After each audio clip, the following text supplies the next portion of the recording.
Lady Boobs? I'm going to assume that was my cue. Part 7. Part 7, we're going to talk about Charlotte with Ric Flair versus Natalya with the Hitman, Bret Hart. Who didn't really want to be there. No, he did not want it. Well, I think if they would have booked it better. Well, his actual comment, he had no real desire, but he's doing it for family, so. Yeah. But, okay. And it's for the women's title. Yeah, which. It's actually a good division. No, like, the fact, like, I feel bad that, like, Paige came up earlier, and apparently that means she just gets kind of buried. Yeah. But they're doing a lot to actually make the division matter. Renaming the title and changing it, huge step in the right direction. That was something we discussed for a long time. Yeah, although we never got the Alundra lace those in the trash can. No. Just butterfly belt. there were funny jokes about it being made by women wrestlers on the roster, though, so. No, and it's should be a good match. I honestly like Ric Flair being with Charlotte and constantly her winning through his interference. You can make the argument that we're trying to make the women's division matter, and also women's wrestling revolution, and yet our champion keeps winning due to an 80-year-old man interfering.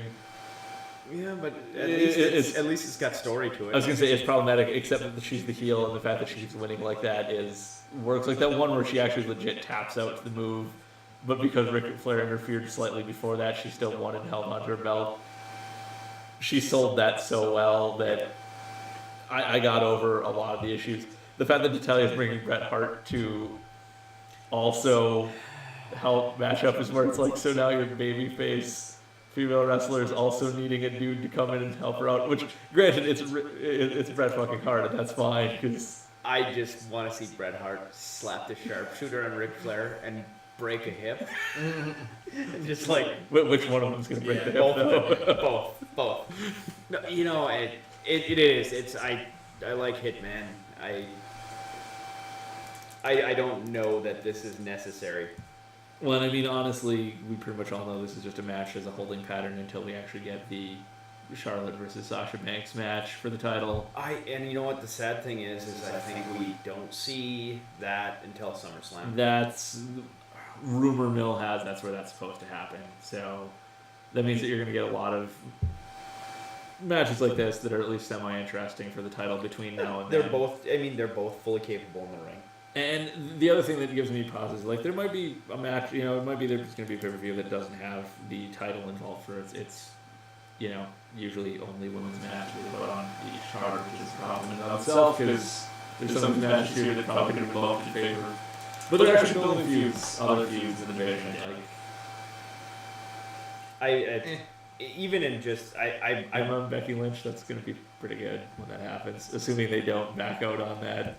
Ultimately, I'm not big into women's wrestling. I'm just not.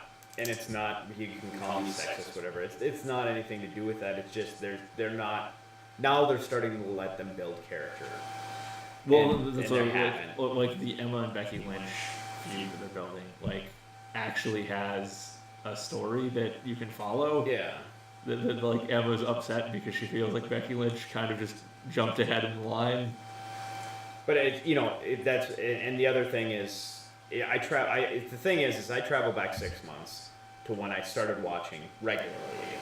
Because I was watching off and on. I turn it on, whatever. I started watching regularly again, and when I first started watching, there was just a lot of just schlock women's matches where it's like. Well, that was when you were dealing with like the 3 different teams that would constantly just. Well, right, but it left a bad taste in my mouth of just. Everything was very. It looked very, very choreographed. Of like, it almost looked slow. Oh, and that left a bad taste in my mouth. And I get that. Now it's getting better and better.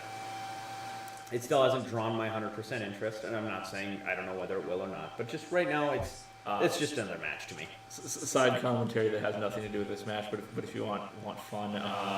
The most recent episode of NXT, which was the last of the stuff from the Access tapings, at WrestleMania. Had a match between new NXT Women's Champion Asuka and perennial fan favorite, the All Red Everything. And the amount of venom the crowd is throwing just immediately is hilarious. You've got Asuka's gonna kill you chants going immediately. There's the you're still awful chants.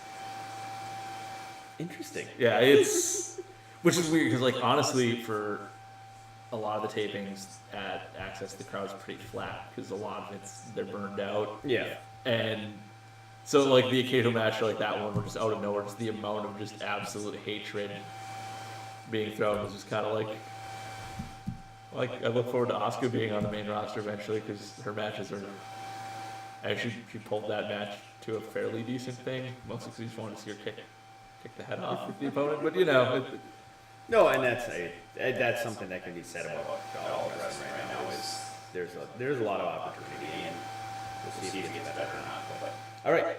So, do we have anything else to say about it? I saw a meme Oh, you can saying that Ric Flair, the dirtiest player in the game, betrays his daughter and becomes the women's champion. and that would immediately invalidate the title. But Okay, so also, that's Guy's pick. Guy's pick is Flair. Yep. Santino Marella, the surprise comeback. All right. No, Charlotte's gonna hold on to it. I agree. Charlotte's gonna hold on to it. I don't think there's another way. They Possibly through DQ. Yeah, it could be. I mean, you're gonna get some sort of spot with Bret Hart and Ric Flair. I mean, it's not gonna be much because neither one of them can really take any kind of. I mean, Bret Hart can't take any bump whatsoever. Yeah.